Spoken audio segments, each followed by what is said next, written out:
ஆஹா, நிற்கக்கூடாத பாட்டு நின்று விட்டது.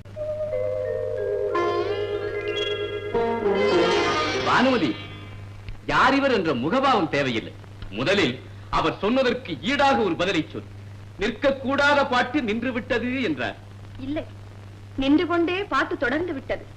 புரியவில்லையே, பாட்டு எங்கே தொடர்ந்தது? தாங்கள் இப்பொழுது பேசவில்லையா? பாலே நண்பா, உன் பேச்சையே பாட்டாக்கி விட்டாள் பாரன் மனை. பேசிய நான் இந்த பேச்சை கேட்டு நாணிவிட்டேன் நண்பா. பேசத் தெரிந்தவர்கள் எப்படி பேசிவிட்டார்கள். ஆஹா, இதல்லவா பேச்சு. நிற்பது தொடரட்டும். வேண்டாம், ஆசனத்தில் அமரட்டும். ஆஹா, நல்ல சிலேடை. இவர்கள் பேச்சு வெறும் பேச்சல்ல.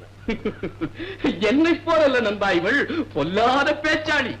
என்னை குறிப்பாக இவர் சொன்னதாக எண்ணாதீர்கள். பொதுவாக பெண்களை எண்ணியே சொல்கிறார். அடே அப்பா, ஏதேது இவர்கள் எண்ண ஓட்டத்திற்கு ஒரு எல்லையே இல்லை போல் இருக்கிறதே.